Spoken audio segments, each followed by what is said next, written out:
Hi friends, welcome to my channel Sana kitchen and blogs. నేను ఈరోజు అయితే పులావ్ రెసిపీని అయితే చేస్తున్నానండి. సేమ్ పెళ్ళిళ్ళలో ఎలా చేస్తారో ఇది కూడా అంతే టేస్టీగా అయితే ఉండిద్ది. పదండి మన రెసిపీలోకి. ఫస్ట్గా అయితే నేను 1/2 కిలో నార్మల్ బియ్యమే నానబెట్టేసి ఉంచేసాను. ఇక్కడైతే నేను ఉల్లిగడ్డలు, కొత్తిమీర, పుదీనా, టమాటో, మిరపకాయలను అయితే కట్ చేశాను. స్టవ్ మీద అయితే ఒక బాండి పెట్టేసుకోండి. దీంట్లోకి అయితే 2 స్పూన్స్ నెయ్యి యాడ్ చేసుకునేసాను. నెయ్యి కరిగిపోయిన తర్వాత అయితే దీంట్లోకి 4 స్పూన్స్ అయితే నేను ఆయిల్ని అయితే యాడ్ చేసేసుకున్నాను. ఆయిల్ బాగా హీట్ అయిపోయిన తర్వాత బిర్యానీ దినుసులన్నీ యాడ్ చేసుకోండి. చెక్క, లవంగా, యాలక్కాయలు, మొత్తం బిర్యానీ ఆకు కూడా వేసేసుకోండి. ఈ విధంగా అయితే మొత్తం బాగా ఫ్రై చేసేసుకుంటూ బాగా ఫ్రై అయిపోయిన తర్వాత పొడవుగా కట్ చేసుకున్న 1 కప్ అయితే ఆనియన్స్ అయితే యాడ్ చేసుకోండి. మొత్తం కొంచెం కొంచెం బాగా కలుపుకుంటూ అయితే ఫ్రై అయిపోయిన తర్వాత దీంట్లోకి నేను ఇప్పుడైతే 2 స్పూన్స్ అల్లం వెల్లుల్లి పేస్ట్ అయితే వేసుకుంటున్నాను. ఫ్రెష్గా దంచిన అల్లం వెల్లుల్లి పేస్ట్ వేసుకోండి. బిర్యానీ అయితే సూపర్ టేస్టీగా అయితే ఉండిద్ది. ఇది మొత్తం బాగా ఫ్రై అయిపోయిన తర్వాత దీంట్లోకి ఇప్పుడు 1 టమాటో, 4 పచ్చిమిరపకాయలు కట్ చేసుకున్నవి అయితే యాడ్ చేసేసుకోండి. ఇలా యాడ్ చేసుకున్న తర్వాత అడుగంటకుండా అయితే బాగా తిప్పుకుంటూ అయితే ఫ్రై చేసుకోండి. నెక్స్ట్ అయితే దీంట్లోకి పుదీనా యాడ్ చేయండి, కొత్తిమీర కూడా యాడ్ చేసేయండి. ఇలా యాడ్ చేసేసుకొని మొత్తం బాగా ఫ్రై అయిపోయిన తర్వాత మనం ఇక్కడ చిన్న కప్పుడు అయితే చికెన్ మసాలాను అయితే యాడ్ చేశాను. చిన్న కప్పుడు అయితే ధనియా పౌడర్ కూడా యాడ్ చేశాను.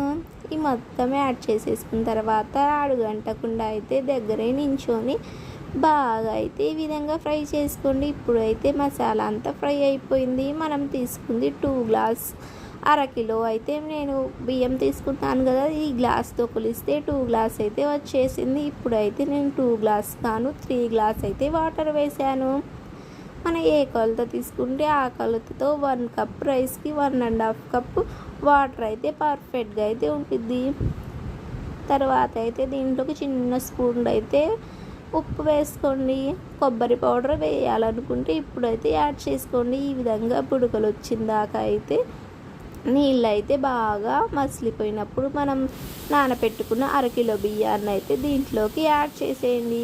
ఇలా యాడ్ చేసేసి ఒక్కసారి అయితే బాగా కలిపేసి మీడియం ఫ్లేమ్ పెట్టేసి మూత పెట్టేసేయండి. ఈ విధంగా మూత పెట్టేసిన తర్వాత కొంచెం కొంచెం సేపటికైతే మూత తీసేసుకుంటూ ఇలాగైతే ఒక్కొక్కసారి అయితే కలిపేసుకుంటూ మన రైస్ అంతా ఉడికిపోయిన దాకా అయితే ఈ విధంగా అయితే కలుపుకుంటూ ఉండండి.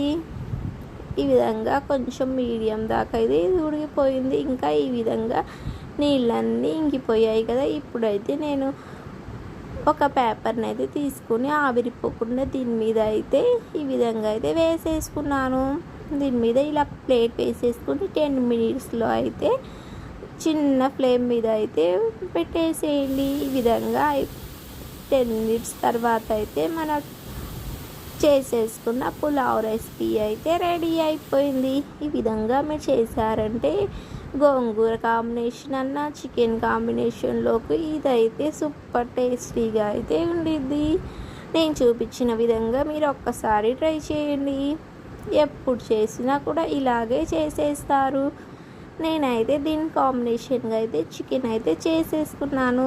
ఈ విధంగా మీరు కూడా చేయండి. నా వీడియోస్ నచ్చినట్టయితే నా ఛానల్ సబ్స్క్రైబ్ చేసుకోండి. ఒక లైక్ అయితే ఇవ్వండి. Bye friends.